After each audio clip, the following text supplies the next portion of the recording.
In a country as diverse as the United Kingdom, you might expect the media to reflect every community that calls it home. But for decades, many people from ethnic minority backgrounds have said that British media, from TV and film to news and advertising, doesn't fully represent their experiences. So, why do so many people feel left out? To understand the present, we have to look at the past. For much of the 20th century, British media grew during a time when the country was far less diverse. Major broadcasters like the BBC and ITV were built around a cultural norm often described as white, middle class, and southern. While the Windrush generation and other migrant communities were reshaping British cities, their voices were rarely seen or heard on screen.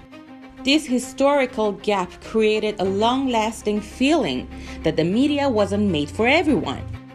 Over time, representation slowly improved, but not always in the right way.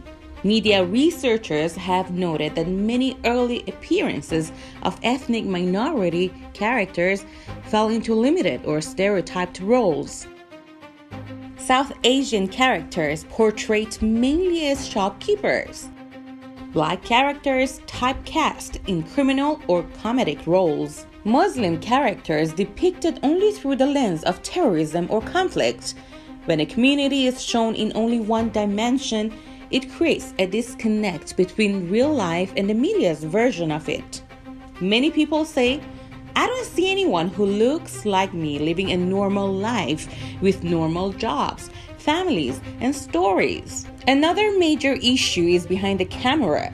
For decades, British newsrooms, production teams, and editorial boards have been far less diverse than the country itself. Media studies have found that when decision makers come from similar backgrounds, the range of stories they prioritize can become narrow. This doesn't mean intentional exclusion. Often it's simply a lack of cultural perspective. But the effect is the same. Whole communities feel invisible or only covered during moments of crisis, never in everyday life. Many ethnic minority viewers say the issue isn't just not being represented, it's being misrepresented.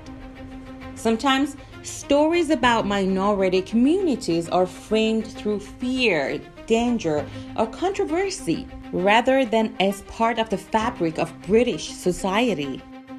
For example, a neighborhood might be highlighted only for crime, not for culture or achievement. Entire communities may be discussed without members of those communities being interviewed.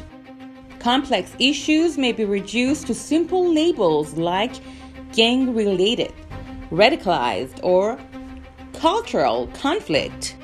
When the media only shows the extremes, audiences can feel as if the country misunderstands who they really are. But there is progress.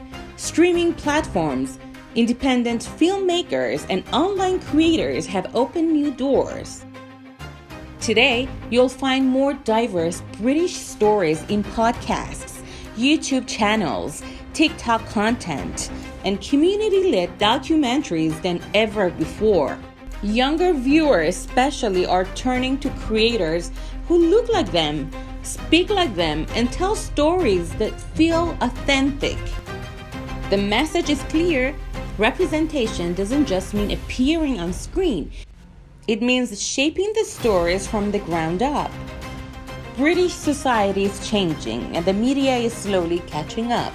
But the feeling of being left out comes from the decades of underrepresentation, stereotypes, and missing voices in the rooms where decisions are made. As Britain becomes even more diverse, the demand for true, honest representation only grows stronger. If you want more deep dives into the social and cultural issues shaping the UK today, follow BritPulse London.